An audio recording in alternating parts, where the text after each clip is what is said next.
Beleza? Então hoje vamos falar sobre os capítulos 10 e 11. O capítulo 10 chama Pessoas Bondosas ou Novas Criaturas. Então nesse capítulo aqui, ele vai discutir um pouco daquele conceito que ele já citou anteriormente, que é a questão da diferença do cristão para uma pessoa que simplesmente é bondosa. E ele vai fazer uma abordagem aqui mais comparativa, ele vai fazer algumas alegorias para mostrar que, na verdade, aquilo que nós entendemos como sendo assim, algo que nós conseguimos perceber por meio dos nossos sentidos, né? Tipo assim, a pessoa é mais bondosa e tal, e o cara que é mais cristão, conheço cristãos que não são tão bondosos quanto ele, e ele vai mostrar que na verdade tem algo a mais, né, do que isso. Não é só o que a gente consegue perceber, mas é, a evolução que a pessoa tem na vida espiritual e na sua própria nas próprias virtudes, né, e nos vícios, são muitas vezes conquistas que se dão com o tempo, né, e dentro da realidade da pessoa. Então não é algo que você assim deve comparar com outras pessoas, mas se comparando com o que aquela pessoa era antes, né, e o que ela pode se tornar. Então, uma das coisas que C.S. Lewis fala, começando o capítulo, que ele já meio que citou nos capítulos anteriores, é sobre essa mudança que vai sendo operada depois que a pessoa se converte, né? Uma pessoa ela resolveu ser cristã, Jesus vai começar a operar uma mudança na vida da pessoa, e essa mudança é uma mudança cuja aceitação ela é voluntária, né? Então a pessoa vai, aceita aquilo, e aí, junto com a sua própria vontade, né, e o auxílio de Deus, ela vai se transformando. E aí, o que ele fala no começo do capítulo é que muitas vezes essa mudança não vai ser completada nessa vida, né? Então, o que ele quis dizer com isso? Aqui ele está falando do processo de santificação, né? Então, a pessoa ela vai se transformando cada vez mais com algo parecido com Cristo, né? Já que o objetivo do cristão é se parecer totalmente com Cristo, né? Ser outro Cristo na Terra. E muitas vezes a gente não vai conseguir ser santo aqui na Terra. Então essa mudança vai ter que ser completada depois, né? Então a gente sabe que quem está no céu, quem está salvo, já é santo. Todas as pessoas que estão no céu, elas são santas. Então se a pessoa não morre santa, naturalmente você espera então que esse processo de mudança, de purificação, ele continue depois da vida até que a pessoa esteja apta a entrar no céu, né? Já que no céu não tem pecador. Então, se você morreu ainda pecador, não morreu santo, então, mas morreu na esperança, né, de Cristo, é natural você pensar que você ainda passe por esse processo, né? Que o apóstolo Paulo, por exemplo, falou de passar pelo fogo, né? Nós católicos chamamos de purgatório, mas é a mesma coisa.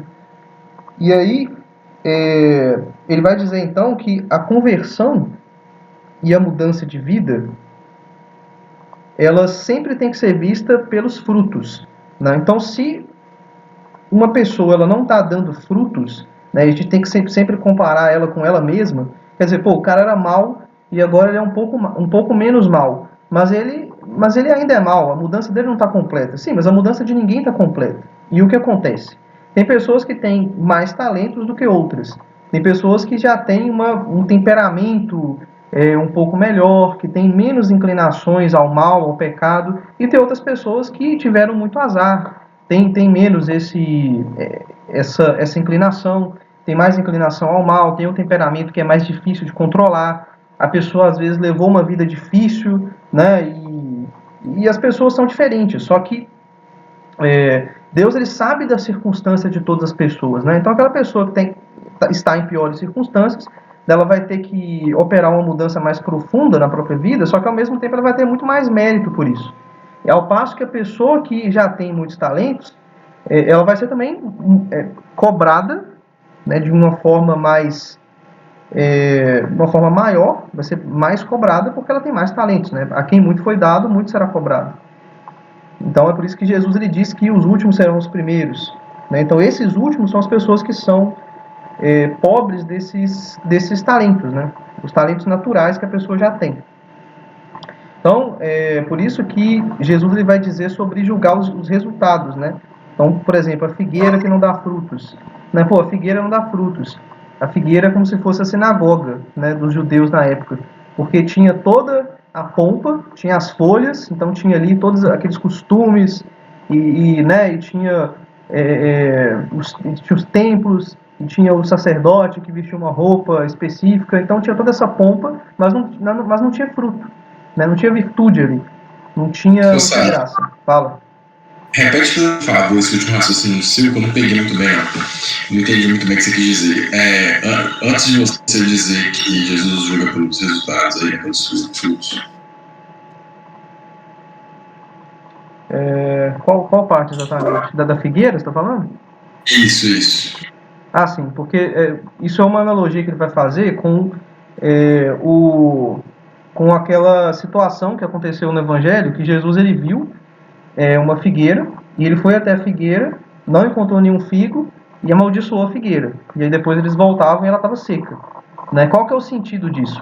Cristo ele fez isso para revelar uma realidade espiritual. Não foi uma realidade física. Por quê? Porque não estava em tempos de figos. Então é claro que se você fosse para uma figueira, você não ia encontrar figo. Né? Então, isso foi para revelar uma realidade, passar uma mensagem. Né? Que mensagem é essa? Quando o Senhor vier e ele vier e você não tiver frutos, então você vai ser amaldiçoado, você vai secar, você vai para a morte. Né? Então a figueira ela pode ser entendida como se fosse a sinagoga na época, né? A sinagoga dos judeus, porque ela tinha as folhas, né? Ela era uma árvore bonita que você via de longe, igual a sinagoga era, né? Tinha um templo bonito, tinham pessoas lá que pareciam que eram devotas e tal, mas quando você chegava perto, não tinha nenhum fruto. Então a sinagoga não dava fruto, ela não tinha virtude, não tinha graça, não tinha de fato mudança de vida ali, entendeu? Então assim, Jesus ele está julgando pelo fruto, né? Quer dizer, qual que é o fruto que você fez? Quer dizer, você se falou que você se converteu, que você está ali, que você está em Deus, mas cadê as suas obras, né? Cadê aquilo que você produziu? Então, o C.S. Lewis ele vai falar assim, olha, então espera-se que o cristão ele mude de conduta, uma vez que ele se converta, né? E que ele melhore ao longo do tempo. Só que aí é a questão, porque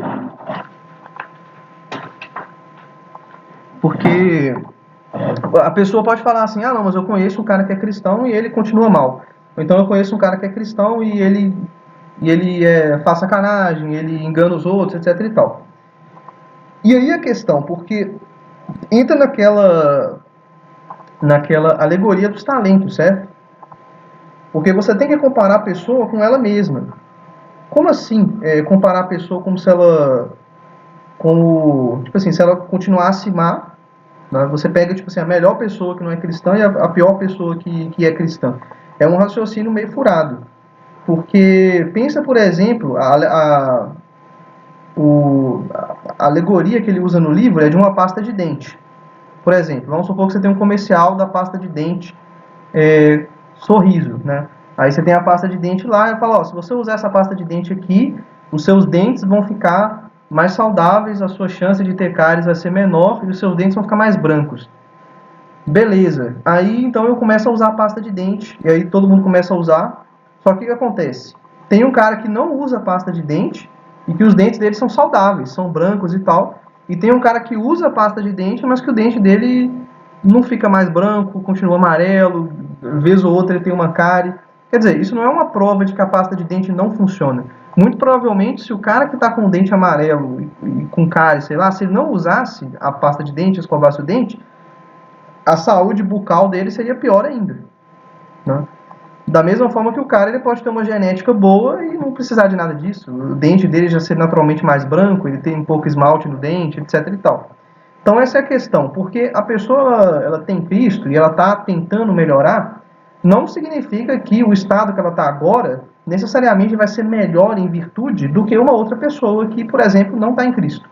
Né, justamente por causa dos talentos naturais que as pessoas têm. Uma pessoa ela pode ser naturalmente mais bondosa, ela tem um temperamento melhor, né, mas essa pessoa precisa tanto de salvação quanto uma pessoa que tem um temperamento ruim e tem dificuldade de controlar as suas paixões e que é muito pecadora. Então, o C.S. Lewis ele vai falar que não é uma questão de você ser ou não ser bondoso, né? Como se o cristianismo ele fosse apenas para pessoas que são malvadas. Não. Ele é tanto para a pessoa que é bondosa quanto para a pessoa que é malvada. E aí, na verdade, para a pessoa que já é bondosa, que acha que já tem muita virtude, que não precisa de Cristo, não, mas eu já sou bom, a minha vida é boa, para que eu vou adicionar mais coisa, né? Na verdade, essa pessoa está muito mais em perigo de se perder do que a pessoa que é desprovida completamente de virtudes e de talentos. Porque a pessoa que não tem nada, uma vez que ela tenta melhorar e ela vê que é muito difícil, ela vê que ela precisa muito daquilo. Já a pessoa que já tem talento, já tem uma inclinação menor para o mal, a pessoa vê que, ah, não, isso aqui para mim é fácil, eu não preciso de Jesus, não preciso de seguir nessa. Né? Então, por causa disso mesmo, nosso Senhor também disse, né? Pô, é muito difícil um rico entrar no céu.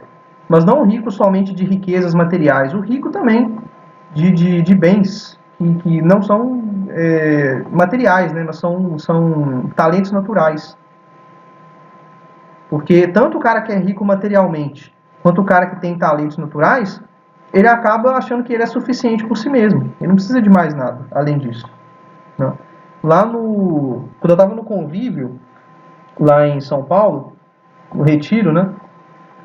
Teve um numerário lá do Opus Dei que contou uma história pra gente, porque lá no Opus Dei a gente sempre faz visita aos pobres, né? E em uma dessas visitas, eles estavam servindo sopa pro pessoal lá, morador de rua.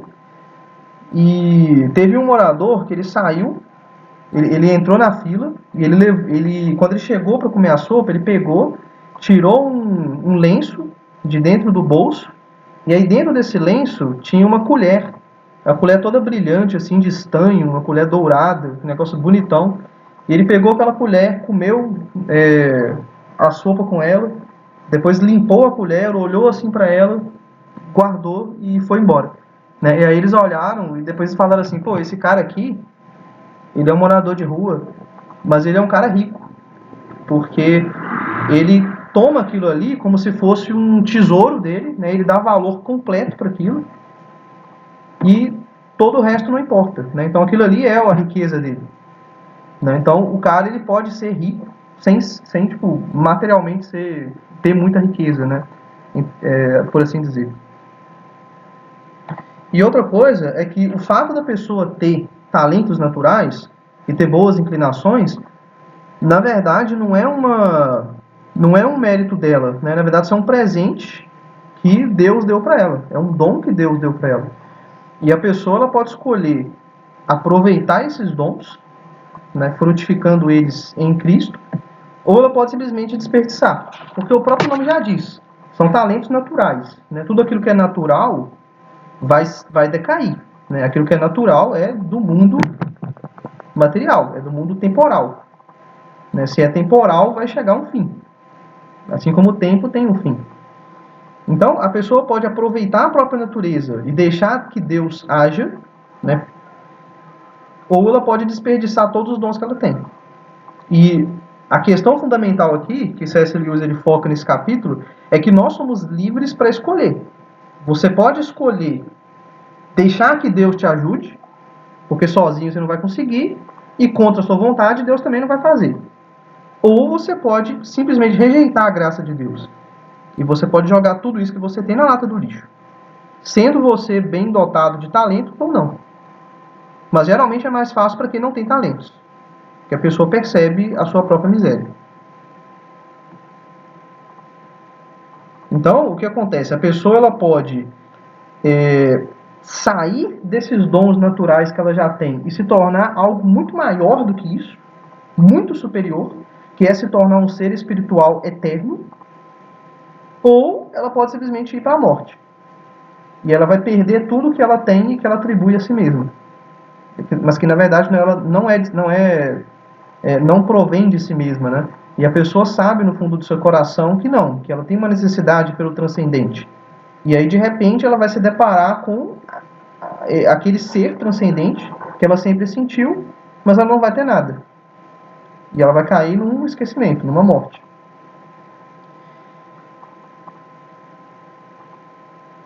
E é importante lembrar também, uma das coisas que ele fala, que o próprio demônio, Lúcifer, ele foi um anjo de luz, um anjo acima de muitos outros anjos, muito superior aos próprios anjos, que são muito superiores a nós. Os anjos são muito superiores a nós. Então, quão tamanho, quão colossal era a quantidade de talentos e de dons que Lúcifer tinha. Muito acima do melhor homem que existe, já existiu na história. Mas ele desperdiçou tudo isso. Ele jogou tudo na lata do lixo. E caminhou para a morte. Então, assim é o homem também. Né? E sendo que o anjo é muito superior. E aí, o fato de a pessoa se tornar cristã e se tornar melhor, ou ter uma outra pessoa que é bondosa, mas que não é cristã, na verdade ofusca a realidade espiritual que a nossa carne ela esconde. Por quê? Se você pega uma pessoa que é tão bondosa quanto um cristão, existe uma diferença fundamental. Ou até uma pessoa que é bondosa, que é mais bondosa do que um cara que é cristão, tem mais virtudes, que é o seguinte: o cara que é cristão, que de fato segue Cristo, com todas as suas falhas, e tentando superar essas falhas de verdade, ele já não é mais uma criatura. Então ele deu um upgrade ali, né, que a gente não consegue ver, a gente consegue sentir. Quando você encontra uma pessoa que é muito santa, você consegue perceber, pô, esse cara é diferente. Né, a conversa desse cara é diferente, a forma como ele age, esse cara não é igual a todas as pessoas. E isso é uma das coisas que C.S. Lewis vai falar também, no próximo capítulo, né? Mas eu não vou antecipar, não. A questão é a seguinte: o cara que ele já está em Cristo, ele já é filho de Deus. Ele não é mais uma criatura. Ele não é mais um animal cagante. Ele é filho de Deus. Então o cara evoluiu. Ele não está no mesmo patamar.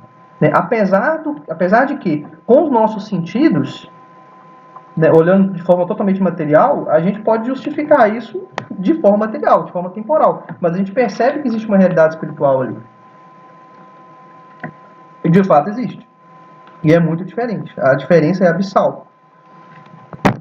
Então, ele vai finalizar o capítulo dizendo que, olha, não adianta você tentar achar motivos para você não ser cristão, como ele fazia, como C.S. Lewis fazia.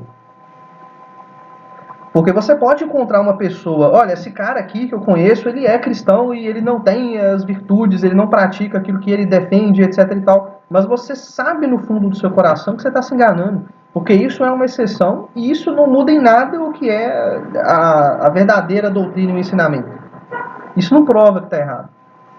Não, e no final você vai estar se enganando, por quê? Porque o que importa não é as outras pessoas. Você não vai ser comparado com as outras pessoas. Você vai ser comparado com você mesmo. Porque para Deus existe você no mundo. E Deus morreu por você. Deus morreu pensando em você, em cada pessoa separadamente. Então, na verdade, no mundo existe você e Deus. E o motivo que você vai ter que se explicar é para Ele, não é para as outras pessoas. E não é se comparar com os outros. Não. Então é isso, desse capítulo.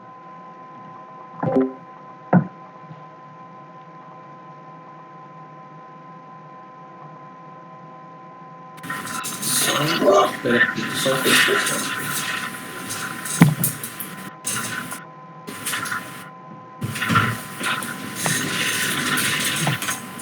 dois comentários rápidos sobre esse capítulo. Na verdade, mais sobre o livro em geral. Eu acho interessante como o Sávio mesmo já tinha falado, ele sempre começa um capítulo falando de um problema, né? De alguma questão assim que geralmente é questão senso comum mesmo. E sempre parece que ele acha assim, um problema na pergunta da pessoa. A pessoa coloca a questão, muitas vezes a gente se sente, não sei, não é nem impressionado, é só que parece que a questão é aquela ali mesmo, sem a gente parar para questionar, não, mas qual que é o sentido dessa pergunta, igual ele fala no começo, assim, mas o que você está querendo com isso, tal, tipo, e ele mostra isso muito bem, pega a pergunta, assim, tenta olhar de um jeito, de outro, tal, e já vê que a pergunta, assim, do jeito que ela está sendo feita, já traz alguns problemas, né? O outro comentário que eu ia fazer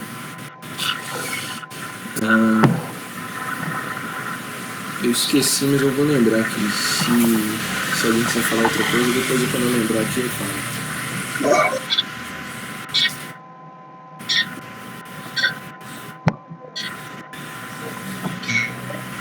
Eu achei o título do capítulo, eu pensei que ele ia falar sobre uma coisa que eu acho que a gente já discutiu, mas eu queria até perguntar a vocês, porque eu não lembro, é algo que eu ainda penso muito, né, mas enfim, que é sobre, tipo assim, questão de passividade dos cristãos, sabe? Eu pensei que nesse capítulo ele ia falar sobre isso, não acolhi o título, né, mas acabou que eu não vi ele falando isso.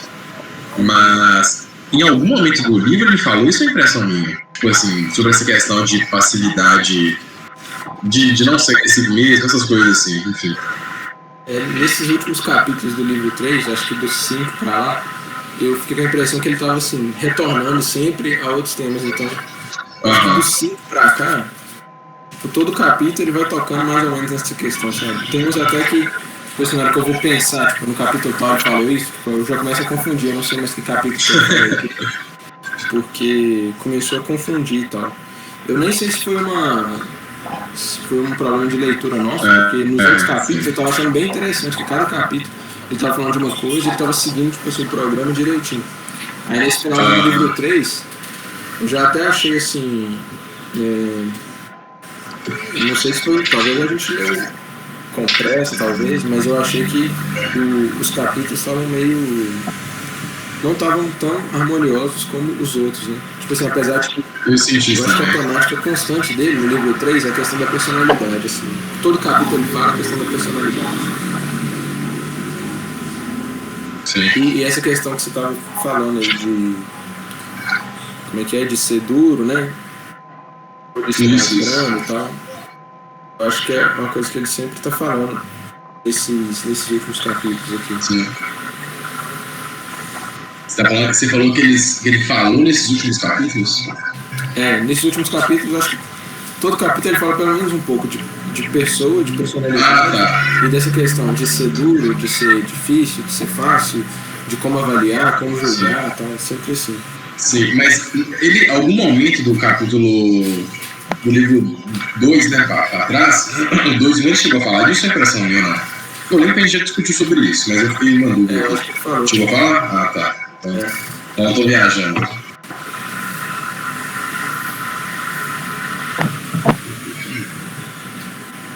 Lembrou, Lucas, que você fala? Pô, mano, não lembrei.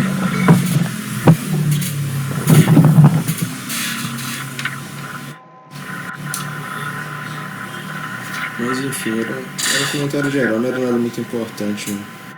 E uma pergunta também. Ele fala muitas vezes, né, a palavra bondoso e bondosa nesse capítulo, coloca sempre entre aspas. Quando ele está falando essa palavra, ele está querendo dizer atitudes, né? Tipo assim, não mentir, sei lá, atitudes corretas que nós devemos ter. Correto, é isso mesmo? Só para bondoso nesse sentido, né? De não pecar, é isso?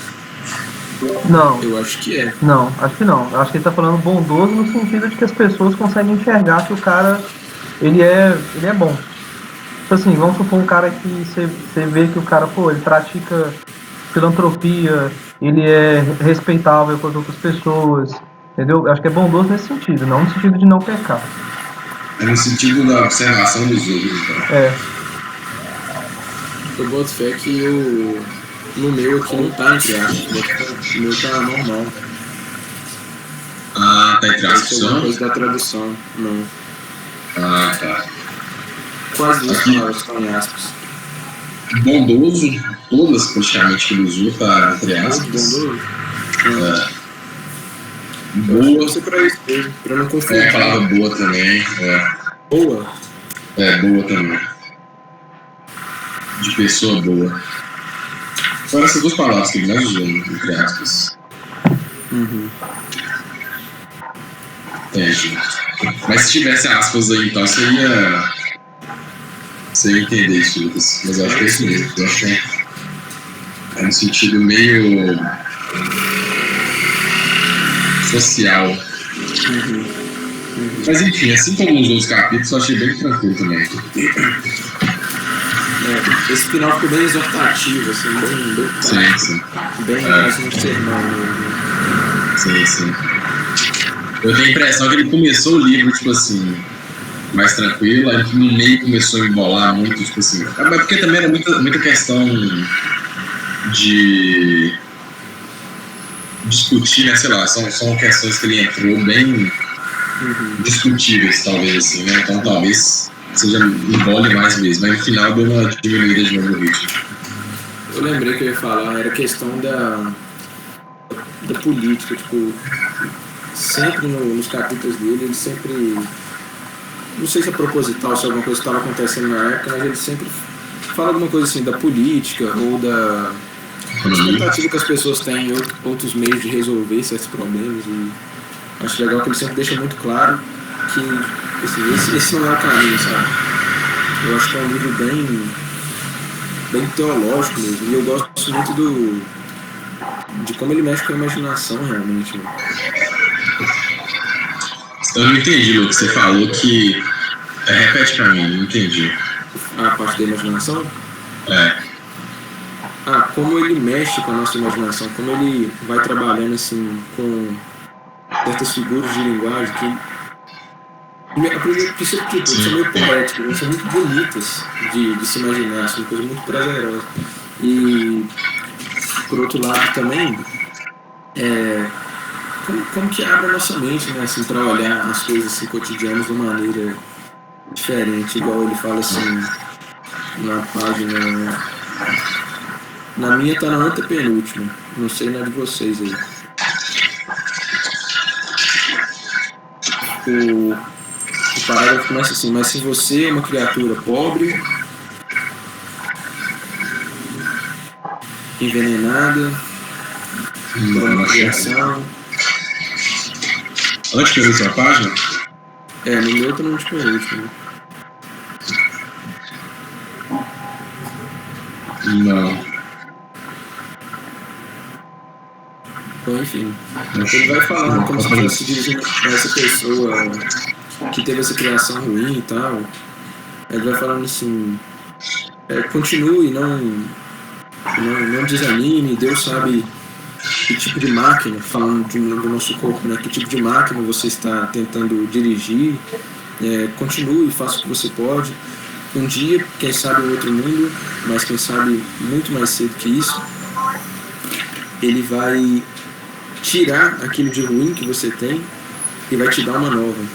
Então você vai nos maravilhar e não menos maravilhar você mesmo, porque você aprendeu a dirigir, entre aspas, né, numa escola difícil. E depois ele fala de... Tipo assim, eu falei essa questão da imaginação porque eu estou imaginando assim, certas pessoas que a gente vê pela rua e tal, e despreza. Aí ele tá falando assim, com essa pessoa, tipo, continua, tá? Eu tô imaginando, tipo, a gente chegando, quem sabe, né, se a gente ir lá no final e ver essa pessoa, tipo, completamente transformada e tal. Outra questão que ele fala aqui mesmo é a questão do cavalo alado, né? E Deus não está tentando fazer um cavalo voar melhor, ele está tentando fazer um cavalo ter asa, tipo assim, uma coisa completamente diferente, né? E no capítulo anterior, no finalzinho, ele fala assim: se nós deixarmos, porque nós podemos impedi-lo, se nós quisermos, ele vai fazer o pior e o menor de nós nos transformarem em Deus ou em deuses ou deusas, uma criatura imortal, radiante, brilhante, pulsando, né, brilhando com toda energia, alegria, sabedoria e amor que nós nem podemos imaginar. Um espelho sem nenhum tipo de ruga que reflete a Deus perfeitamente. É muito bonita essa descrição dele, assim. Apesar de que é uma coisa ainda meio... Ele fala infantil, não é que é infantil, mas entende, assim, uma coisa básica mesmo, assim, uma coisa assim, tipo, existem formas mais complexas de fazer essa poesia, assim, tipo, eu me lembro aqui talvez de Efésios 1 ou 2, depois eu vou mandar uma aqui, vocês poderem ler, tipo, quando Paulo vai falando tipo, da igreja como uma coisa cósmica, tipo assim, é uma coisa, é bonito, mas é tão complexo que eu, pelo menos, chego a não entender a coisa assim. É bonito, eu penso, nossa, que coisa grandiosa, tá? Mas eu nem entendo.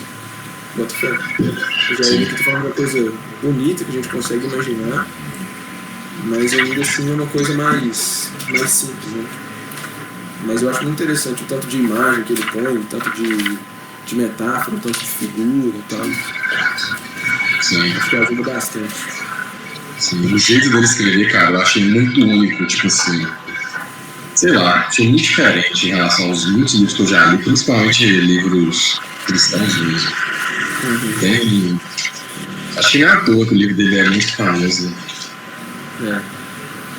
Mas uma pergunta também que surgiu, eu tava pensando aqui, que a gente tava falando, né, isso tudo, querendo ou não, tá relacionado à santificação, né? E como que vocês enxergam, assim, né? Na verdade, nem é como vocês enxergam, porque querendo ou não, acho que é uma verdade. Então, vocês acham não, né? O que é santificação? É algo mais em que a pessoa não suja, ou é aquela pessoa que se suja, só que sempre se limpa, digamos assim? Como que vocês enxergam mais a santificação? Principalmente o sábio, eu não sei como que a igreja católica enxerga isso, né? Não, acho que nesse ponto não vai divergir muito, né? Vai não? Acho que não. Tipo, acho que talvez com a diferença que talvez o sábio acredite que nós possamos chegar no nível dos santos, né? Ao passo que o Lucas diria que nós não conseguimos chegar à santidade, nós sempre vamos estar pecando eternamente, então, tipo assim. Sim. Mas o santo, ele não peca, tipo assim, o santo da igreja católica fala.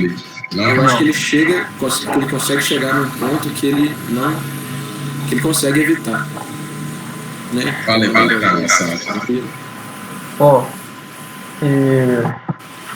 na própria Sagrada Escritura diz que o homem que é justo, isto é, o homem que é santo, ele peca 7 vezes por dia. Então, a questão é que o homem que é justo, ou seja, na Bíblia quando fala homem justo, quer dizer homem santo. Aquele que é santo, ele peca até 7 vezes por dia. Então, é o seguinte, nós somos pecadores, né, da nossa natureza mesmo. Só que é lógico que o pecado de um santo, ele é totalmente diferente do pecado de um pecador, né? O santo, por exemplo, ele não vai estar lá pecando mortalmente, ele não vai estar lá, né, porque é aquilo que a gente já discutiu nos capítulos passados. Quanto mais você se aproxima de Deus, mais você percebe as suas próprias imperfeições e as próprias misérias.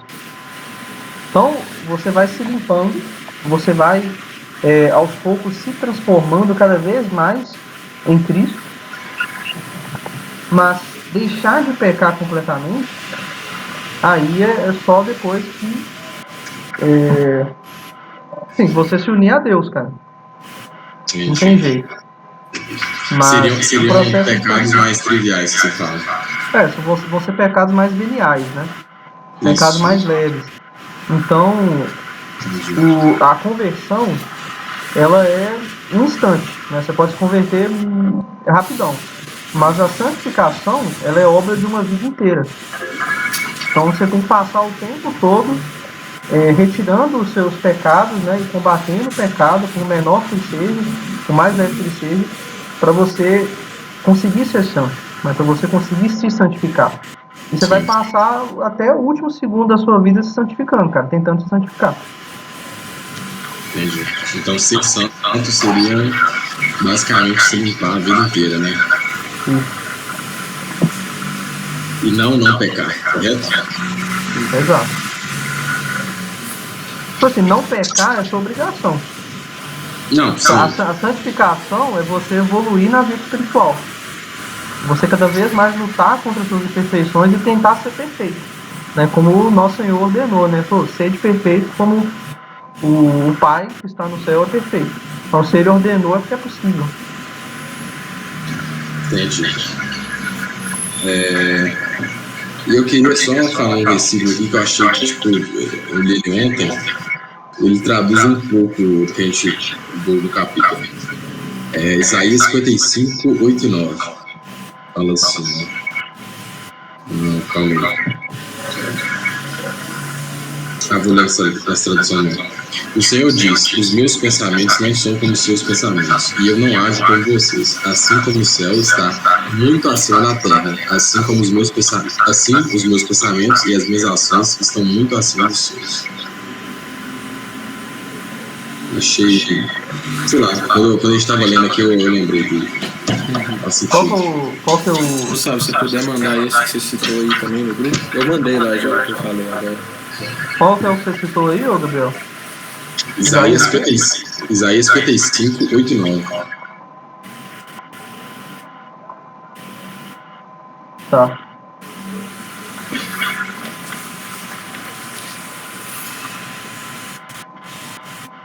Beleza? Manda lá.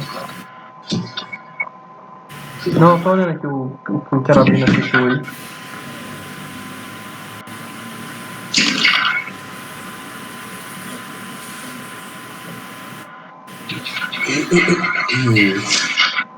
Ah, tá. Então aí nesse versículo aí é Deus falando realmente, né? Porque aqui tá até cita o nome de Deus aqui. Nesse versículo. Não sei se na sua aí vai estar, né? Mas o meu aqui. Onde é que eu tô olhando? Então a gente pode ir pro próximo capítulo? Pessoal, Carabina, você tá travado aí, tá tudo bem? Carabina?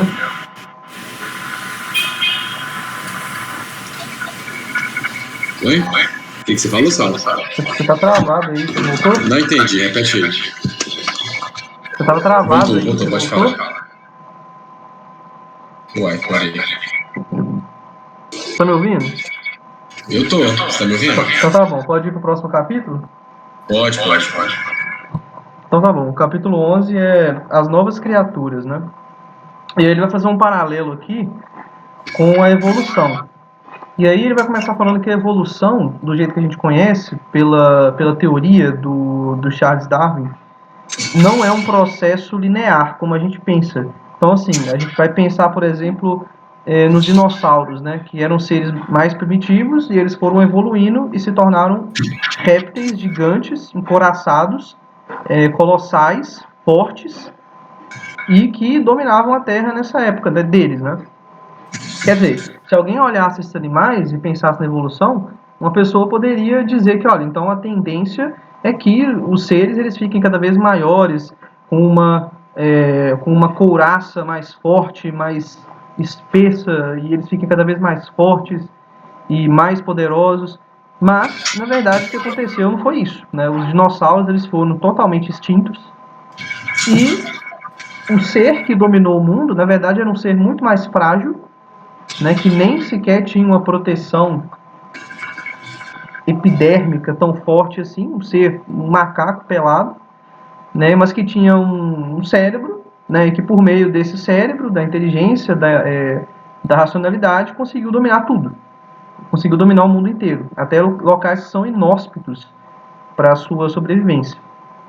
Então, a evolução ela não é uma coisa linear assim e perfeitamente lógica, né? Se você pensar, quer dizer, ela é lógica do ponto de vista da evolução, mas se você pensar assim de uma forma mais simplória, não é. Ela é uma coisa complexa, né? E algo que você nem poderia imaginar pode acontecer e no futuro ser um outro tipo de ser, aquele que é superior aos outros, né? Que é mais evoluído. Então, ele vai fazer um paralelo disso com a vinda de Cristo. Porque a vinda de Cristo é algo que, assim, não teria sentido nenhum do ponto de vista da evolução, mas que, na verdade, foi a maior evolução da espécie humana. E essa evolução, ela é algo totalmente sem precedentes e que ninguém imaginava. Porque o ser humano, se você olhar ele do ponto de vista da evolução, você vai chegar na conclusão de que a tendência é que o ser humano se torne cada vez mais inteligente, que ele se torne cada vez mais adaptado, que nós tenhamos mentes e cérebros mais desenvolvidos, né? Mas não é sempre do jeito que a gente pensa. A evolução não é uma coisa simplória, não é o que a gente espera. E aí essa nova evolução que Cristo trouxe, ela é muito diferente dessa evolução tradicional, dessa visão evolucionista. Por quê? Porque essa evolução, ao contrário da evolução natural, ela é voluntária. Porque a evolução natural, ela é involuntária.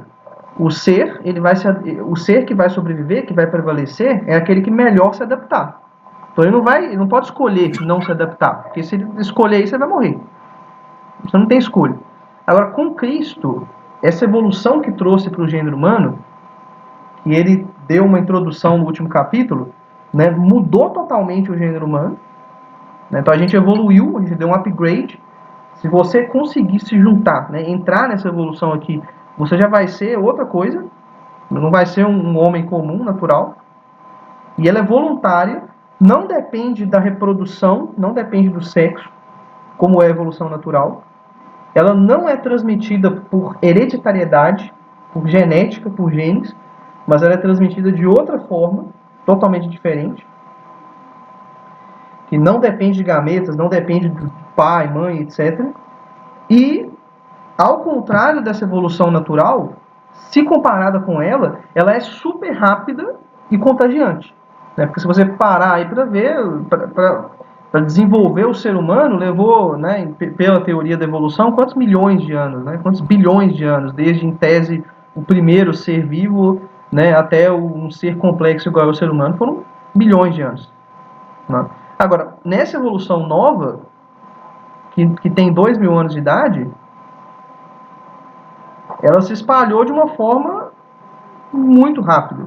Né? Hoje, qualquer ser humano pode participar dessa evolução. Então, ela é muito mais rápida. Então, nesse sentido, pelo fato mesmo dessa evolução ser tão recente, do ponto de vista da idade da Terra e do ser humano, C.S. Lewis ele vai falar que é como se nós fôssemos os cristãos primitivos. Né? Quer dizer, você fala assim, não, mas tem a igreja primitiva, tem os cristãos primitivos. Não, você é o cristão primitivo.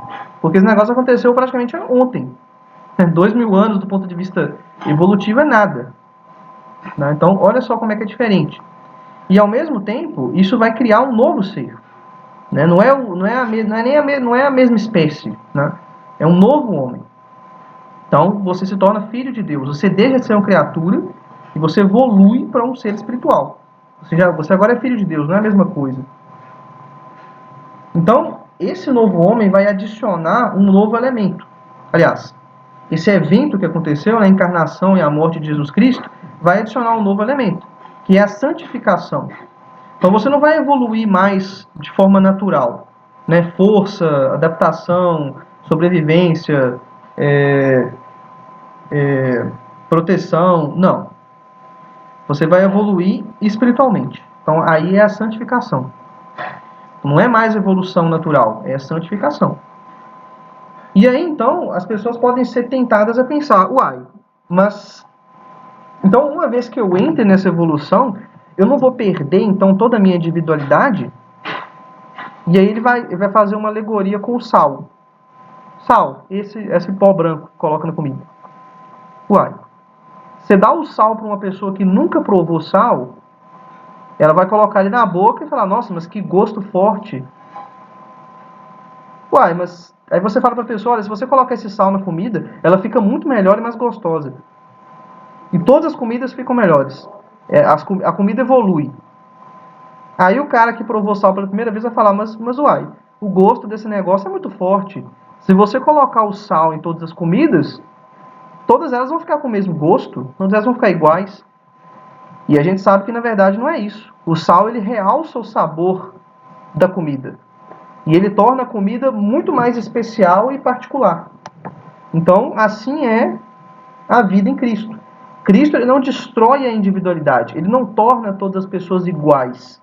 Pelo contrário, ele vai tornar a pessoa individual de uma forma que a única individualidade, a verdadeira individualidade, é só quando você segue ele. Porque quando você não está seguindo, é aquilo que o apóstolo Paulo fala. Você vai ser um escravo do mundo. Você vai ser um escravo dos prazeres. E a gente vê que, de fato, quem se entrega aos prazeres é que é igual a todo mundo.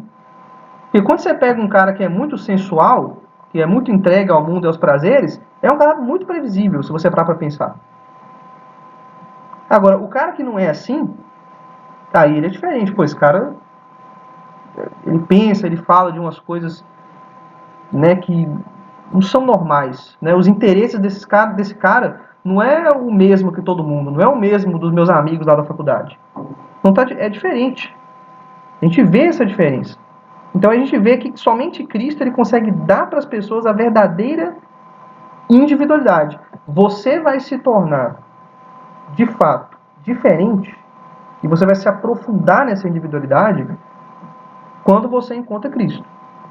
E o professor Olavo de Carvalho, na teoria dele das 12 personalidades, ele vai falar que quanto mais você avança nas personalidades, até chegar lá na 12ª personalidade, que é a última, mais individual é a pessoa. Então, ele diz que essa teoria dele é auto-evidente, né? Então, quer dizer, quanto mais individual você é, quer dizer, melhor é a sua personalidade, mais personalidade você tem.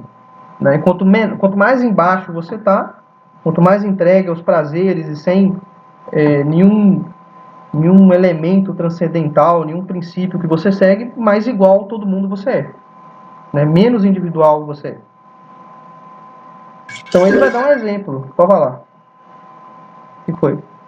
Só uma parêntese, é muito engraçado isso, porque, tipo assim, uma pessoa que, vamos supor que ela ficou muito tempo, né, próxima de Deus, né, e tudo mais, aí, sei lá, no momento que ela se desvia, ela pensa assim, nossa, eu não tô sendo, tipo assim, eu mesmo, sabe? Sei lá, eu não... Parece que, sei lá, a pessoa parece que ela tá com Deus ali, né, e tudo mais. Aí parece que ela vê as pessoas fora, né, digamos assim, do mundo tão diferentes dela, assim, que ela pensa assim, nossa, eu não tô sendo eu perdi minha individualidade, sabe? Aí vai lá, tipo, se desvia, né, digamos assim. E é exatamente esse raciocínio que as pessoas fazem na cabeça, sem de forma inconsciente, né, claro. Mas é muito interessante isso. Pois é, cara. E você encontra uma pessoa assim, você vê que ela é especial, ela é diferente de todas as outras. Quer dizer, esse cara aqui, pô, ele pensa por si mesmo, ele tem umas ideias aqui que uma forma de agir que é diferente. Entendeu? E o cara que é assim, é muito sensual, muito entregue ao mundo, às próprias paixões, ele parece tão previsível. Ele, pô, esse cara gosta das mesmas coisas, todo mundo gosta. Pô, tem diferença nenhuma. Não tem como não relacionar isso à universidade pública, né? A gente vê isso muito facilmente, né? Absurdo. E aí ele vai comparar, por exemplo, um santo e um ditador. Né? Aí o C.S. Lewis vai falar, nossa, quão igual são todos os ditadores e quão diferentes são todos os santos. E é exatamente isso. Né? Você vê que os ditadores ali, eles agem da mesma forma, o modus operandi é o mesmo.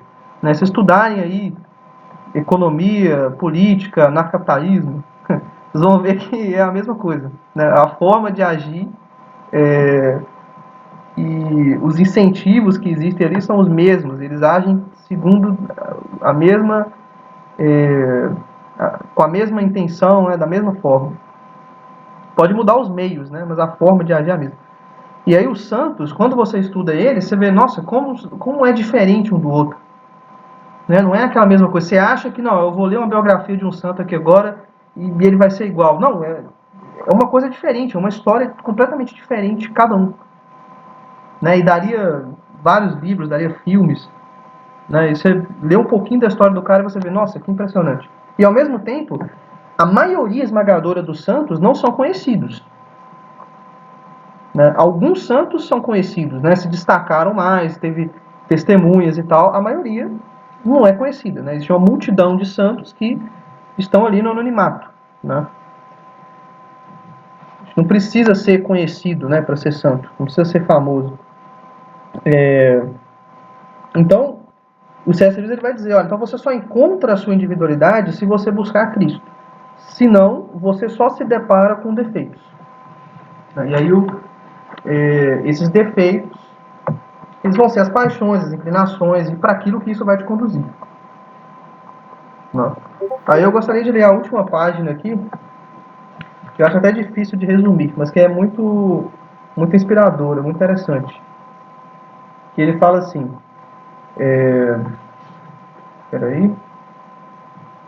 O primeiríssimo passo é tentar esquecer tudo sobre o seu próprio eu, pois o seu eu verdadeiro, novo, que é o de Cristo e também o seu, e seu precisamente porque é dele, não emergirá enquanto você estiver procurando por ele. Ele emergirá quando você estiver procurando por Cristo. Isto não lhe parece familiar? O mesmo princípio vale, como você deve saber, para as questões do dia a dia.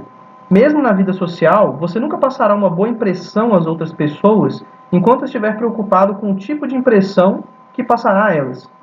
Ou então, na literatura e na arte, nenhuma pessoa que se preocupa com a originalidade jamais será original. Ao passo que, se você simplesmente tentar falar a verdade, sem ligar a mínima para quantas vezes ela tenha sido dita anteriormente, irá, em 90% dos casos, se tornar original sem nunca ter notado. Esse princípio está impregnado em toda a vida. Abra mão do seu eu e vai encontrá-lo de verdade. Põe a sua vida a perder e acabará por salvá-la. Submeta-se à morte diária de suas ambições e de seus principais desejos, e também à morte de todo o seu corpo no final. Submeta-se com cada fibra do seu ser e acabará por encontrar a vida eterna. Não guarde nada para si. Nada de que você não tenha aberto mão de verdade será realmente seu. Nada em você que não tenha morrido será ressuscitado dos mortos. Se você buscar a si mesmo, só o que vai encontrar no fim das contas é o ódio, a solidão, o desespero, a ira, a ruína e a decadência. Mas, se você buscar a Cristo, acabará por encontrá-lo, e junto com ele, todas as demais coisas. Eu acho que isso resumiu bem a ideia final do capítulo. Aqui, eu vou ter que sair aqui, mas realmente esse final é muito bom. Muito bom. Aqui, mas aí o que acontece? Você acabou de falar, sabe? Acabou o capítulo. Eu falei com vocês pra gente fazer uma última reunião, né? Vou parar de gravar, tá? Fechou.